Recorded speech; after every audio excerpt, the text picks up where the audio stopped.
Olá a todos, Shalom. Como vocês estão? Espero que todos estejam bem. Quero agradecer aqui a todos vocês novamente. É um prazer imenso voltar aqui novamente no nosso projeto Revelando o Oculto e vamos dar continuidade ao tema sobre a nossa aula anterior, sobre que belo terá a terapia da Kabbalah. Falamos sobre o assunto de Or Makif, que é a luz circundante que circunda todo o nosso corpo. Essa luz Makif, ela é conhecida como aura, a qual ela se estende a 2,20 metros do nosso corpo. E quando nós vibramos em baixa frequência, através dos nossos pensamentos, sentimentos densos, egoístas e negativos, essa luz, esse Or Makif, ele circunda de uma forma diminutiva, ele diminui a sua frequência, diminui o alcance e ele rasga, permitindo então que penetrem essas energias negativas que sugam a nossa energia. Para evitar tudo isto, devemos blindar todos os canais do nosso corpo. Assim, o Or Makif, essa aura, ela penetra bloqueando todos os canais de abertura que temos para a recepção dos maus pensamentos, da impureza. Então, o Or Makif se torna então um véu de proteção para o corpo físico, contra toda essa energia ou influência negativa vindo de pessoas que estão sendo atendidas por essas entidades, por essas forças negativas que as acompanham. Existe uma ferramenta dentro da Kabbalah de proteção, muito poderosa e eficaz. E essa proteção ela vem através de 4 malachins, 4 mensageiros do Criador, da presença divina, chamada de Shekhinah. As origens das doenças, de acordo com a Kabbalah.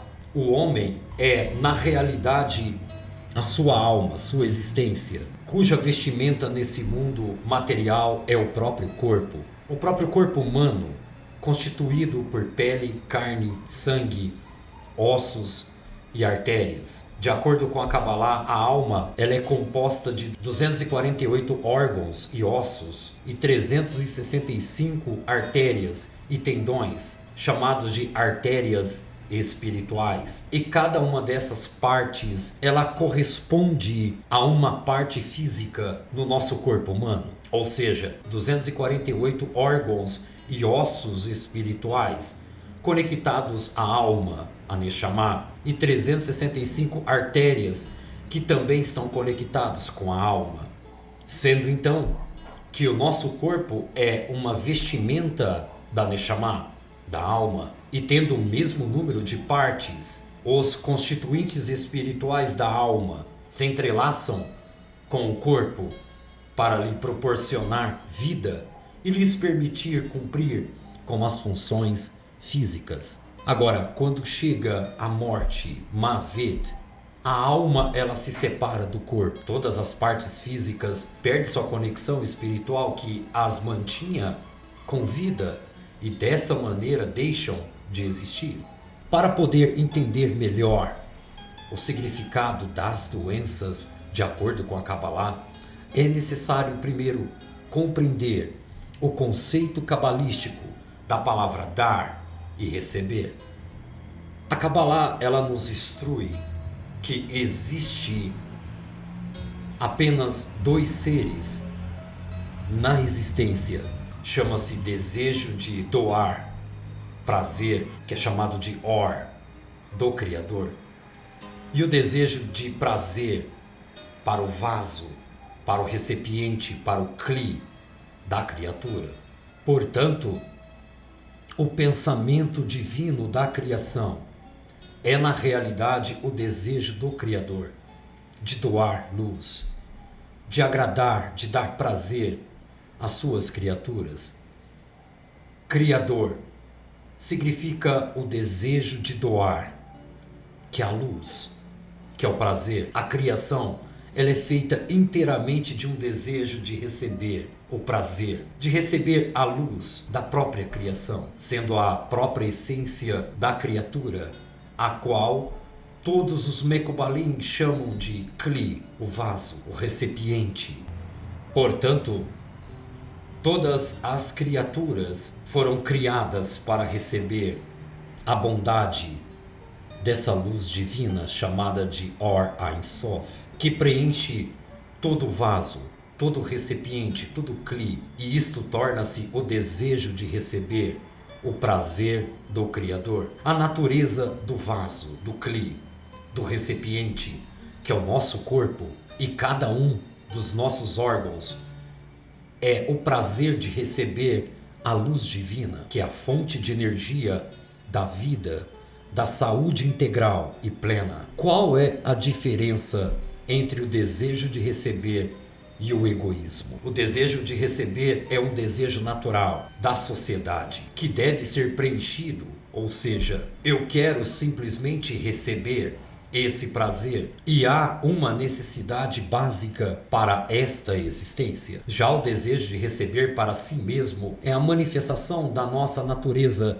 egoísta e egocêntrica, a qual nos separa da luz do Criador e do nosso próximo. Nenhum desejo é naturalmente meu. Somente a nossa intenção egoísta é de transformar nosso desejo em algo prejudicial a nós mesmos e também aos nossos semelhantes. Há um humor irônico nessa vida. As pessoas que se deleitam em prazeres egoístas não podem ser felizes. Há duas razões por isto. O egoísmo é um beco sem saída. Se você obtém aquilo que você quer, você já não o quer mais. Um desejo egoísta ter prazer não apenas na satisfação dos seus próprios caprichos, mas também na infelicidade dos outros. O egoísmo é a atitude de uma pessoa que deseja receber prazer e ganhar algo em troca, à custa dos outros, agir contra eles, humilhar e dominar as pessoas. Este é o lema do egoísta. Primeiro eu, depois eu e por último eu. Este é o lema do egoísta. Eu sou Deus, eu faço tudo, eu sou eu, antes, agora e depois. Este é o jargão do egoísta, do prepotente, do arrogante. A Kabbalah chama tudo isto de ego. Faraó, metaforicamente, significa este ego, pois assim como o Faraó escravizou o povo hebreu no Antigo Egito, o ego hoje escraviza as pessoas durante toda a vida. Este é o grande problema. Este é o ponto principal de todas as doenças no mundo. Infelizmente, o nosso egoísmo levou à perda do nosso reconhecimento primordial da unidade divina e do individualismo egocêntrico que nos separa da luz, criando então uma barreira entre a luz Or, o prazer de receber, e o prazer de doar. Esta é a barreira que separa o homem do Criador. Os nossos desejos de receber somente para nós, isto é o contrário do nosso semelhante, que corrompem e quebra esse vaso, esse Kli, esse recipiente, já que nossos desejos são utilizados como intenções altruístas de doar, de compartilhar, corrigir e restaurar o nosso vaso, o nosso Kli. As doenças então são as carências manifestadas no corpo físico, cujas causas estão na nossa consciência egoísta e egocêntrica. Ao vivermos de maneira egoísta e egocêntrica, atraímos as condições para ativarmos as raízes das doenças do nosso corpo. Embora a nossa consciência egoísta e egocêntrica é o verdadeiro motivo de todas as doenças espirituais, mentais, emocionais, físicas do ser humano. Os efeitos colaterais desta consciência egoísta e egocêntrica são os seguintes: os efeitos colaterais são o rompimento dos átomos, das moléculas, das células dentro do nosso corpo. Isto então começa a esfraquecer todo o nosso sistema imunológico e expõe o nosso corpo a doenças provocadas por vírus, bactérias, fungos e parasitas. Isto também acelera o envelhecimento do corpo físico. Da mesma forma, o medo, a dúvida e a incerteza são gerados pela nossa própria consciência egoísta e egocêntrica. Isto causa uma queda na atividade da defensiva do nosso sistema imunológico. Cada vez que permitimos que o nosso ego nos controle, todas as vezes que permitimos que o nosso ego nos controle, estes são centros energéticos da nossa alma, da nossa Neshama, que são muito parecidos e são chamados de energias ou chakras, que se cogitam com uma energia negativa, causando doenças, perdas da vitalidade dos órgãos do nosso corpo. E quando a pessoa fica doente, o anjo da morte, Mavet, é atraído. Em geral, as pessoas morrem por causa do desejo de receber para si mesmas, pois levam uma vida inteira voltada para a satisfação dos seus desejos egoístas, apenas de receber, e isto causa a acumulação das klipot, das cascas, dessa casca de energia negativa, que geram doenças e culminam a morte. Devemos então compreender que o ego é a luz que sustenta o mundo do caos, do obscuro.